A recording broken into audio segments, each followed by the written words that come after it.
Peter Navarro. Peter, thank you very much for being with us this evening. I want to start. Good to have you, sir. I want to start with asking you a little bit about the WHO. Should the United States not be part of this organization anymore? Should we cut off funding? The president just outlined the huge disparity between the money that we put into it and the money that China puts into it. Yeah, Martha, let me give you a kind of bigger look at the chessboard here, because the UN itself has 15 specialized agencies, including the WHO, the World Intellectual Property Organization, things like that. And what China has been doing very, very aggressively over the last decade is to try to gain control of those by electing people to the top.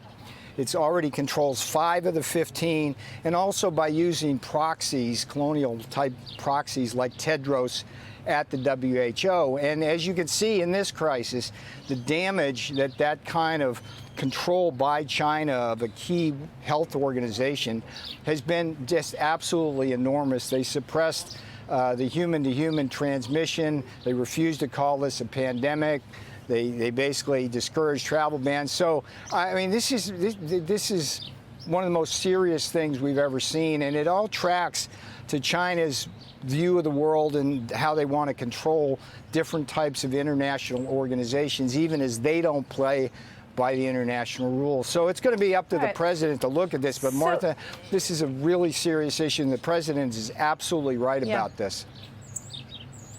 So let me ask you this. You know, in the past, we've seen 3 major viruses come out of China. And so if we can't rely on the World Health Organization, we need to perhaps have our own medical professionals or assessments similar to sort of the IAEA or something along those lines, where you have independent people who can take a look at what's going on in various countries around the world to give us a heads up in terms of the actual virus or the actual, future pandemic that's happening.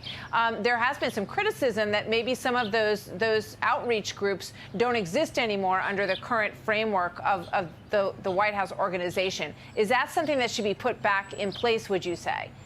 Well, I think the problem here is sui generis to China. I think any other country in the world would have been transparent about the problem, would have invited CDC people in.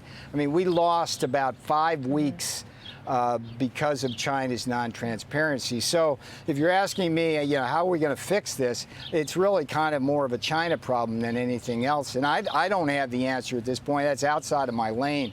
All I can keep telling you is that China's attempt to control basically every organization within the United Nations through their colonial powers, through bribery, through other things, tremendous damage to this country and to this world. Okay. There's been a lot of discussion about the memos that you sent out at the end of January and towards the end of February to the National Security Council. Here's what Steve Bannon said about that.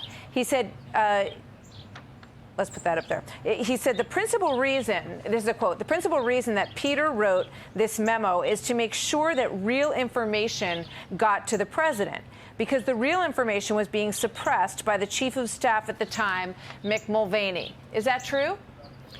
Let me make something crystal clear about this memo, because I heard a lot of chatter this morning on some of the left-wing side of the cable news.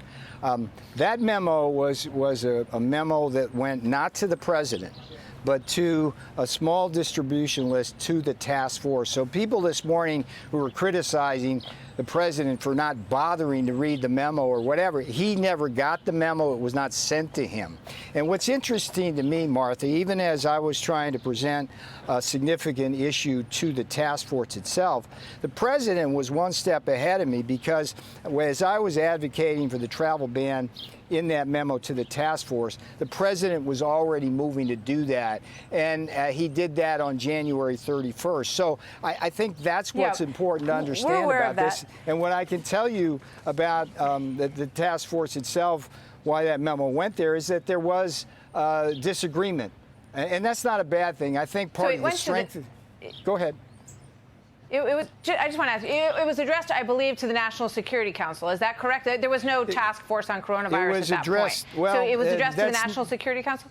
That's not exactly right. The task force began kind of unofficially that Monday. I appeared Tuesday at the task force to present the case verbally, and based on the discussion there, I felt the need to write that memo. So and the chief of the memo went to that's what Chief I want of to ask you Staff about. You say Mulvaney, based on the and situation it went there to the NSC. Yeah. Okay, did Mick Mulvaney, is Steve Bannon right? Did Mick Mulvaney push back at you? And did you feel the need to push harder, and that's why you put this memo out? Is that true or not true? So what happens in the Situation Room, by definition, Martha, needs to stay there. I can tell you simply that there was disagreement among the task force about this, and I tried to provide some clarity with a fairly straightforward analysis of the costs of the travel ban, which would entail disruptions to business and travel, versus the bigger costs in case and we didn't know this at the time, but in case the seriousness of the pandemic emerged. So I think what's important here is that the president, independently of that memo, made what I think in the history books will be judged as the pivotal decision in the crisis, and it started in motion a set of events that have led to the largest industrial mobilization since World War II. It's led to the use of the Defense Production Act for the first time since the Korean War. It took great effect. It led to a quarantine, which we had never done before, and all of these things, the president got tremendous resistance, but as every day goes by, we see that he was exactly right in doing what he did. He has a greater sense of the chessboard, I think, than anyone. And I've said, I've said this repeatedly prior to the crisis, I think he will go down as the greatest president in modern history for his positions on trade and immigration. But I think in this particular case, what we're seeing is somebody playing the chess game better than anyone. And Martha, we just got to beat this virus. We are at war. He's a wartime president. And all this stuff about memos and things like that, you know, we need to focus on getting medicines to the people. Well, absolutely, and that's been our focus in terms of, you know, watching this virus and looking at it. It is instrumental at some point to figure out, you know, how it all went down in terms of the response, which has been, you know, I think very strong in many ways, with the possible exception of the testing that was a little bit botched at the beginning. Just one quick thing. Yeah, real quick. Thank you. Yesterday we got 9 million doses of hydroxy out to Chicago, Detroit, New Orleans, and New York. Today, as we speak, arriving, that will there will be another 8 million doses going to 10 different cities. This is moving in Trump time. These are the kinds of things I do every day in an office about 40 yards across the street, and we're going to beat this virus. All right, we're going to talk about that drug as well coming up. Peter Navarro, thank you very much. Thank you, Good Martha. to see you tonight. Appreciate it.